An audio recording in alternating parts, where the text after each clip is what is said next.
एकीकडे तुळजाभवानी मंदिरातील तुळजाभवानीचं ऐतिहासिक मुख्य शिखर हटवण्यावरून आता वाद निर्माण झालाय। आई तुळजाभवानी देवीच्या मंदिराचं मुख्य शिखर जैसे थेच राहावं यासाठी भोपे पुजारी मंडळ उच्च न्यायालयाचं दार ठोठावणार आहे। श्री तुळजाभवानीचे मुख्य शिखर काढण्यासंदर्भात प्रशासनाची मुंबईमध्ये लवकरच बैठक होणार आहे। मंदिर म्हणजे देवतांचं शरीर, ही काही इमारत नाही की पाडून नव्याने बांधली।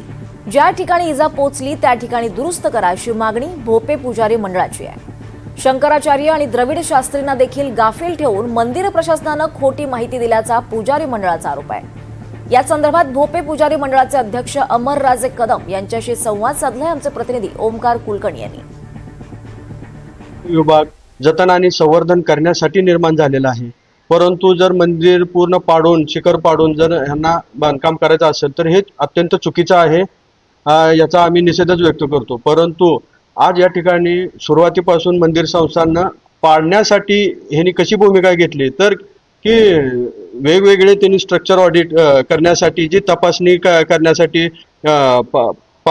ज्या मशीन आहेत त्या मशीनीचा वापर करून त्या ठिकाणी जाणून बुजून कशा भेगा पडतील वाढतील कशा ते मंदिर आणि दाखवण्याचा सुद्धा प्रयत्न अँगल लोखंडी अँगल काही ठिकाणी लावून येणाऱ्या जाणाऱ्याला दाखवलं जाते की आता मंदिर पडेल, परंतु मग ती एका अँगलवर ना सगळा लोड मंदिर घेतंय का?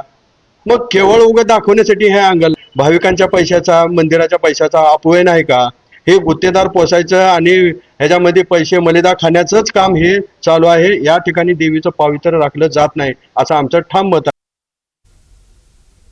परवा आम्ही तुळजाभवानी मंदिरामध्ये सर्व पुजारी मंडळीचे अध्यक्ष आणि महंत महाराज आणि मंदिर प्रशासन हे सगळे आपण सोबत आपण मीटिंग घेतली। त्याच्यामध्ये राज्य पुरातत्व विभागाचे अधिकारी आणि त्यांचे कन्सल्टंट पण होते आणि आतापासून ASIचे 3 स्वतंत्र टीम येऊन पाहणी पण केले।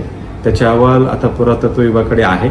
लवकरात लवकर त्याचे अहवाल शासनाला सादरीकरण होतील आणि मला वाटते की लवकर याच्या उच्चस्तरीय बैठक मुंबईमध्ये याच्या होणार आहे आणि त्याच्यामध्ये योग्य ते निर्णय घेतले जाईल।